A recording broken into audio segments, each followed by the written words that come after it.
Morning.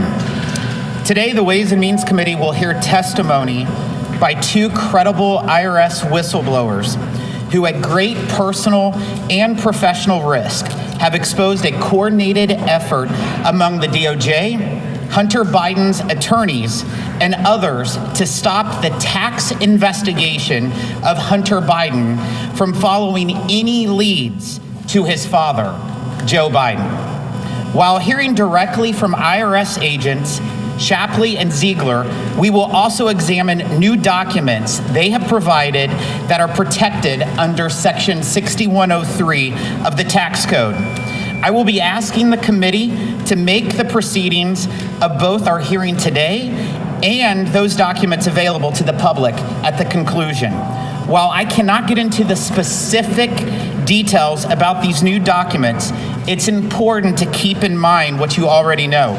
Based on evidence released in this impeachment inquiry so far, number one, President Biden lied. Despite what he claimed, not only has evidence shown he was aware of his office being sold around the world to the benefit of his family, but following the trail of money, it now appears he was both directly involved and directly benefited from his son's business dealings.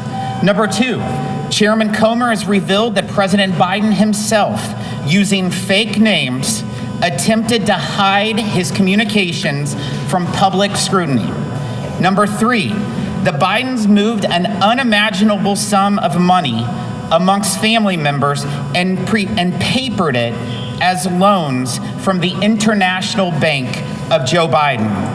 The president's loans to family members raise serious red flags and should have resulted in reported interest income.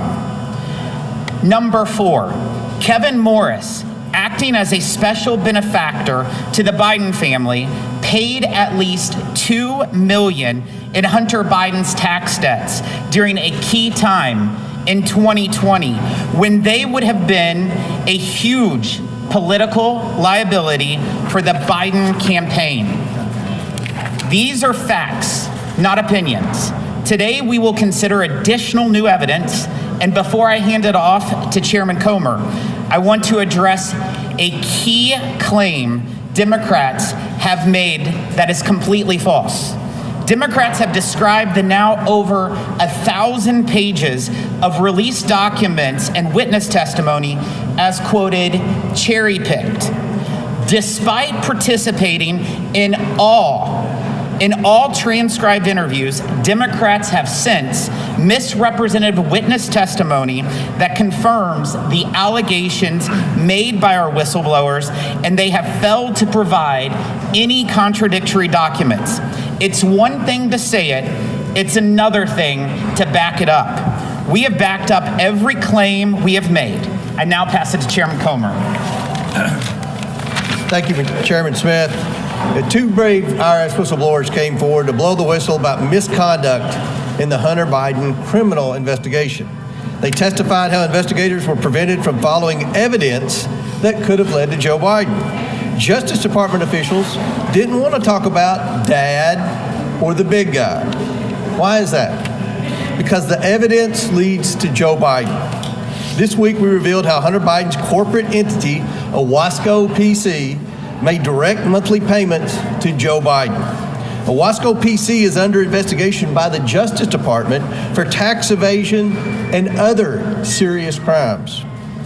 Chinese and other foreign entities funneled millions of dollars into Hunter's Owasco PC.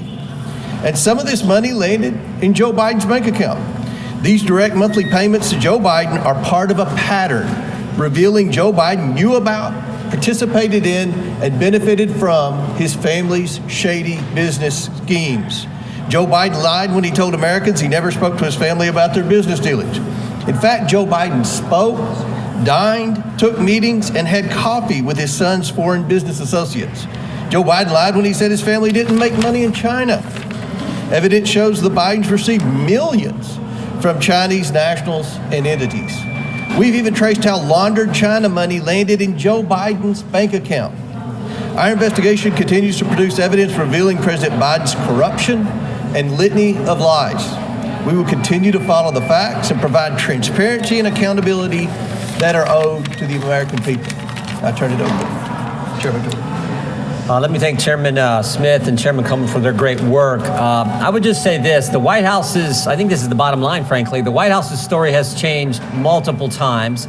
The Justice Department's story has changed multiple times. But the story and the testimony from Mr. Ziegler and Mr. Shapley has not changed, has not wavered, and it has stood up under several hours of cross-examination in the Oversight Committee when we had a hearing. Their testimony has been validated by every single witness we've talked to. We've now talked to 3 U.S. attorneys, 2 FBI agents, and other people in the Justice Department as part of our work. In the depositions interviews we've done, no one has refuted what Mr. Shapley and Mr. Ziegler have said. We issued a report this morning, just came out talking about this, that their testimony has stood up, and their testimony has stood up, you know why? Because they're the ones telling the truth. And today they're going to release more information in the Ways and Means Committee. We appreciate the work that Chairman Smith and his committee have done on this, and I'll turn it back over to the Chairman of the Ways and Means Committee. All right. We're good. We're good. Yeah.